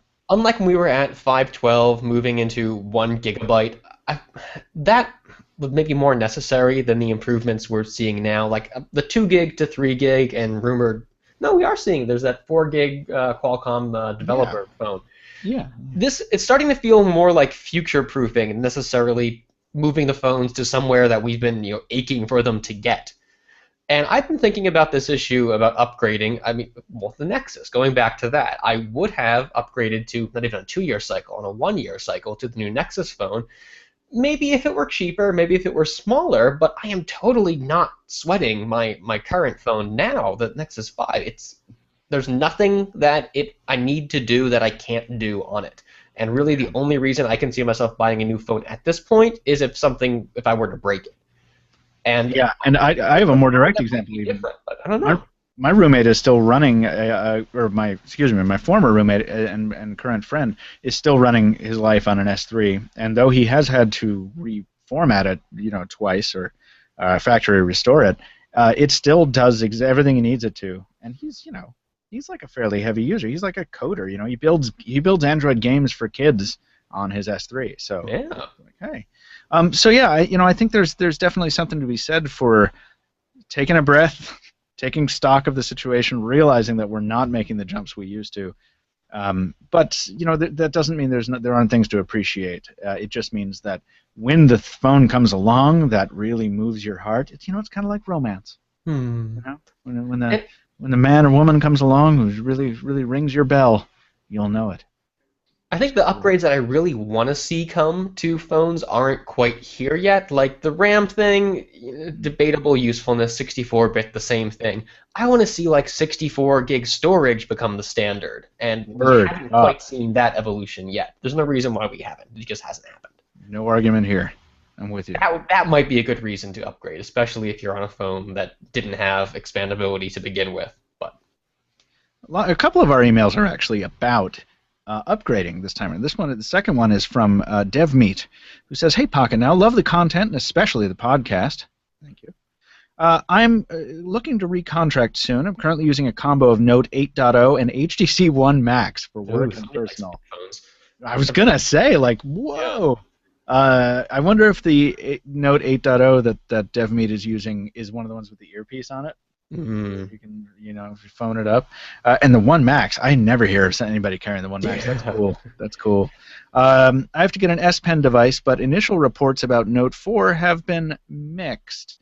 We're going to come back to that. I would like to ask your opinions on which device would you get for the year, Note 3 or Note 4. I would be buying a tablet for my personal use, mostly Nexus 7 2013. Hopefully this gets read before I make my decision. DevMeat, first of all, I don't think the Note 4 has gotten mixed reviews. I think it's gotten really, really good reviews for a really good reason. Yeah, maybe people were expecting it to be more than it was, but I don't know that there's a lot of outright dissatisfaction with it. Yeah, and to the point about the Note 3, I think the Note 4 is so much more impressive than the Note 3, just from a hardware, from a fit and finish standpoint, that there's no question in my mind, get the Note 4. If you're trying to decide between those two phones, I get the Note 4. If you don't care about fit and finish, if you are okay with having a phone that the minute you drop it on a hard surface will chip off its fake chrome to reveal the plastic underneath, fine. Obviously, I don't feel that way, but legitimately, if you don't care what the build is like, if you just need something that's going to be very useful from a hardware standpoint, from a software standpoint rather, and with a great S Pen and a pretty good camera, get the Note 3. But I think the Note 4 is significantly better. I haven't looked at Note 3 pricing lately. I wonder if it's come down significantly since Note 4 has been out. I don't think it will have come down enough. No, that's what I'm worried, that you won't really save much by going with the Note 3 if financials were at all a concern there. But I think we're talking on contract, so maybe that's not even an issue. Yeah. I have to get an S Pen. I wish more people. I don't know if that's for work or something. You need to have a device with a active stylus like that for maybe you're a developer, but I have to get an S Pen. I bet Samsung wishes more people were thinking the same. Yeah, no, I'm sure, and they keep building more capabilities into the S Pen too. I mean, the Note 4 has the S Pen has been changed very slightly, as I recall, because one of them doesn't fit right. Like you can't, it's like a half millimeter bigger or something like that. I don't know, but it works better with every succeeding generation. Plus, you've got the optical image stabilization, the camera, on top of the improvements, and what we just learned today, thanks to the Corning website, the Note 4 with its what is it? Gorilla Glass 4. It's the Note 4 has been out for a couple months, and we're still learning about ways it's better than the Note 3. So my recommendation is Note 4. Stephen, would you care to read the last piece of listener mail? Sure. Grant Butler writes in regarding the Nokia N1 tablet, saying it uses Intel's new Morpheus chip, which supports 64-bit. It's quad-core and has the exact same GPU as the iPad Mini 3. Intel said earlier in the year that it's aimed at beating the Apple A7 and Snapdragon 800 chips. And while that statement's now dated, for the price of the N1, you cannot complain even if it ends up just doing that. The N1 could end up being the best budget Android tablet. Okay, well, not a question, but an opinion we can certainly talk about here. This N1, I really liked it when we saw it when it first came out. It's same sort of, it's in the same ballpark as the Nexus 9, but smaller. It's this weird new rush of 4x3 aspect quad HD, as quad HD as you can be in 4:3 tablets. And it's got that, it's a 64-bit Atom Z3580. And we've kind of been on the fence about Intel chips in the past. They haven't really been in many mainstream devices, and I don't know that I've actually personally had any experience with them. Have you, Michael? No, I've been distracted by a piece of Windows news that I needed to deal with. I'm sorry. But it's the GPU in this. It's a PowerVR G6430. PowerVR, we don't see those GPUs in a lot of other SoCs on the Android side. I want to say really old Exynos models had them, but I may be wrong about that. But it's what at least we assume that Apple's been using in its A-series chips. I don't know that it's been formally confirmed with Apple in its secrecy, but looking at the software, looking at the chips under microscopes, so that's the assumptions, PowerVRs. I mainly wanted to throw this in just to, not to comment too much on it, but just to say that it's a good point. Granted, until we know more, we're not going to be able to talk about it with authority. When does this guy become available? Is it already? What, the N1? Yeah. No, I know that we're a while out from availability. I believe it's one of those early 2015 windows. Oh yeah, Q1 2015 in China, and then other markets later. So it's still gonna be a while before we have a chance to really play with this guy. I think I said it before. I think the buying experience is going to be more interesting than anything, because you're not buying it from Nokia, you're buying it from Foxconn. So yeah, we'll see on that. I mainly just thought it was nice to. It would be nice to lend a little bit of time to that informed opinion. And Grant, thank you for all your listener mail. I want to use this as a reminder to say that we do need brief listener mail, because there are a lot of lengthy pieces in the inbox that we just don't have the time to commit to. Strange thing to say on a 2-hour podcast, but 2+. True, yeah. Speaking of which, we have got to get out of here in a second, but I want to. Before we do, I want to hit some of these Q&As that we upvoted just very quickly. Yep. What do we got here? The most upvoted one that people are very concerned about. What do you guys think about all the news of the Nexus 6 screen having burn-in issues? Burn-in? Yeah. Erica Griffin, friend of the show, demonstrated this on YouTube and was very frustrated by it, as I would be if I saw burn-in on any of my AMOLED screens. Brian continues, I wanted to sell my G3 to get it, but I'm not so sure now. Should I wait until the new flagships come out in 2015 or sell my G3 to get the Nexus 6? Brian, there's always going to be something else coming out. That's what we say. So if something really captures your imagination and arouses your interest in a big way, you should grab it. I would not be too concerned about burn-in, because it seems to me that it is an issue that is confined to specific batches. We had a review device from AT&T and we had a retail device from the Google Play Store. Neither of them exhibited the burn-in issue. Both of them exhibited the pink tint to the whites at the super dim setting. But that turns out to be a software issue, as my Moto X, which now has Lollipop, now also displays that. Oh, lovely. So yeah, I would get a Nexus 6 if you're that interested in it, and I would immediately, on first power on, start looking for any signs of display handicaps. And if you find one, then return it for another. Warranty is still valid, yeah. Exactly. Exchange it for another. If the replacement still demonstrates the problem, well, fool me once and fool me twice, and you know what they say, get something else. That's my opinion.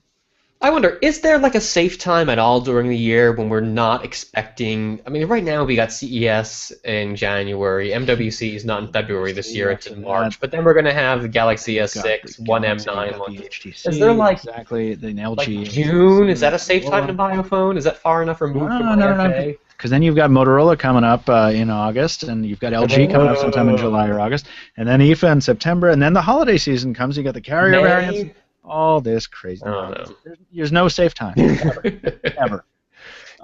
We had a question about what I said before. What was this question? Upvoted 5 times. Thomas View, what kind of pizza? This was the pizza that was in the room next door, viewers. And it was pepperoni. I saw one pepperoni. Cheese and pepperoni. God, they looked so good. And I want to say New York pizza. That seemed a little bit snarky. I didn't mean to seem so snarky before. I was just making a stupid joke. So I'm very happy to be at ERS. I want to make that clear. So finally, I think we have time for one more the most upvoted question, which has now been defiled into 2, 3. Is there a 4 in here? Yeah, there was like another 6 or something, but now it's gone forever. I'm sorry, everyone. Somebody was talking about the Star Trek video, but we already answered that one. Fine. Mark Lane, this is something that'll warm Michael's Windows love and heart. I hope so. What did you think about the rumors, leaks of Cortana on Windows 10? Oh, Mark, yeah. I haven't seen him yet. Steven, you want to tell me about him? I don't know that much. Is it rumors or leaks? Have we actually seen it? But it's coming to desktop, I believe. Oh, Cortana on Windows. Not Windows Phone, but Windows. Yeah. 10.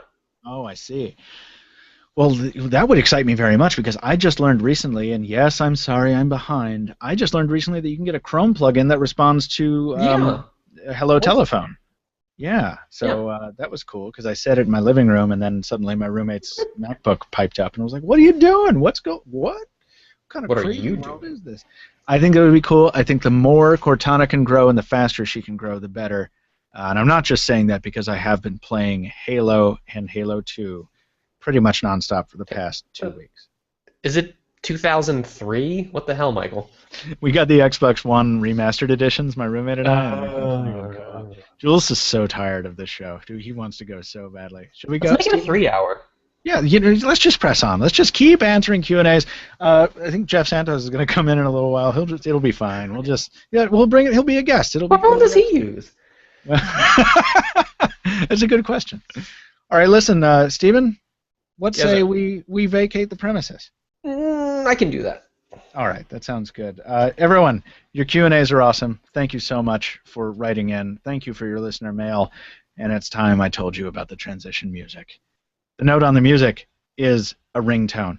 It's also a song. It's called Radiation. It's by a woman. Her name is Ali Spagnola. She's hilarious, and she's got millions of fans around the world. Maybe you should be one of them. Think about it. Visit her YouTube channel. It's free, youtube.com/AliSpags. She also has an internet website at alispagnola.com. I wonder if that was built by Squarespace. Both of them are linked in the description below in case you want to take a look at it. That's going to do it for this episode of the Pocketnow Weekly, produced by Jules Wong, raising funds for good causes at Greenpoint Zero, and spinning the vinyl at wers.org. Also, be sure to find the hosts on the Twitter sphere. Steven's donating his follows to William Shatner at William Shatner, because really, what's the point, Steven, anymore?